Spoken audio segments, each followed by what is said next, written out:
Start down 7-0 in that OT. What do you feel like happened in that overtime? Um, it's tough containing them. I think in the first half we were following game plan. Those guys hit a lot of shots. You got to give them credit.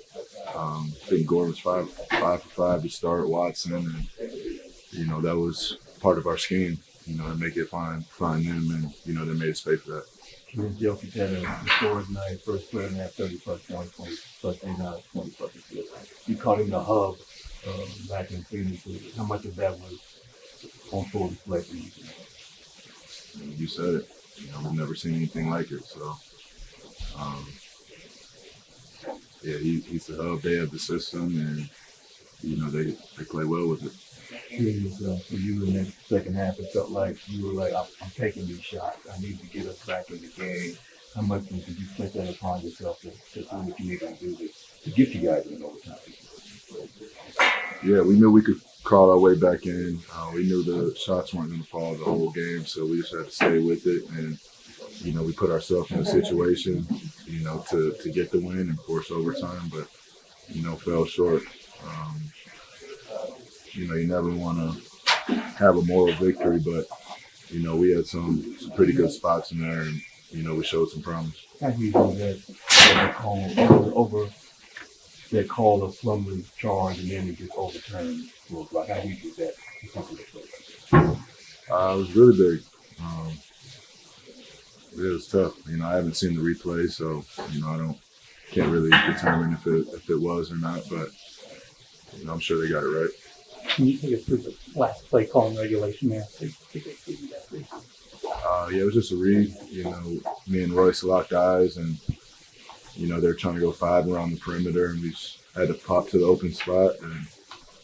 And I didn't know. I know 1.4. It was more time than you think, but I wasn't sure if we were going to be able to get her off. But I definitely trust 35 with it. Royce said he saw 2-on-1 on the other side, and that's why he went that way. I'm sure you were seeing the same thing. Yeah. Are you inclined to just shoot it even as you see Watson rotating over, or do you have time to process that decision? I guess as you make the pass. Just understanding who's in the corner. Hey, Kevin Durant's over there. I'm gonna put the ball in his hands. Make something happen, but you guys got it. About as good a look as you can get from you on the corner. Yeah, they took away our first action. You've seen. Thanks. You've seen they were kind of sitting at the 3-point line. We kind of improvised as we came out there.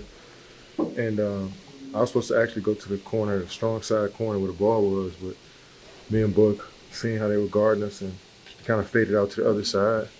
Royce made a great pass to Book, and Book made a great pass to me. So that was great execution by us. It's crazy that after a shot like that, it's like, okay, they got momentum now. We'll start the overtime well, and then to start it the way you guys did, maybe just you feel like went into that, or maybe the frustration of that. I mean, Jokic got that duck in, deep in the post, first possession, layup. You can live with that. We can't, obviously every bucket was tough, but a 2-pointer over top of somebody, then we came down, drove. Mason got a good look at the rim for the left hand, in and out. Shit happens, and they came down and hit a 3, I think. I think their shooting was on point tonight. You gotta give them credit, Guys knocked down shots, Brown, Gordon, Peyton, Watson, the guys that we kind of want to help off of a little bit. Not disrespect them, but, percentages and the numbers say, we don't want to give them wide open looks, but we can live with some of those contested threes that they shoot. And they made them tonight. And sometimes that's just how the game goes. It was a slugfest. Both teams played extremely hard. And, they had the first half. We kind of had the second half. They got the overtime. That was the game. You obviously in the story in the game, just when you hear the numbers that Jokic put up the first time ever to have a 30-plus points. Yeah, that's crazy. 20 assists. Just maybe speak to that. Yeah, the fast-paced game is so many possessions in the game. The whole offense is centered around him making a play. I'm actually kind of surprised he hasn't done this before, but he's been so close. He's an all-time great, man. All-time great, and that's pretty normal. And crazy thing is, it didn't seem like he had those numbers. I looked up towards the end of the overtime. I was like, oh shit, 30, 20. That was crazy. But I feel like we made him work for most of this stuff tonight. But like I said, he gets the ball every play, so it's gonna be the numbers gonna pile up after a while, especially when you go into overtime. You mentioned what you can live with against him. What is the thing you can live with the most? Whether it's a spot where he's taking a shot from, or the type of shot I mean, he's he's an all-time great. You're not gonna take nothing away from him, actually. You know what I'm saying? He averages a certain amount of points for a reason. So just playing hard. You know what I'm saying? We could live with playing hard and him hitting shots over. So makes play extremely hard. Fought him the whole game. He's just Jokic. He makes shots.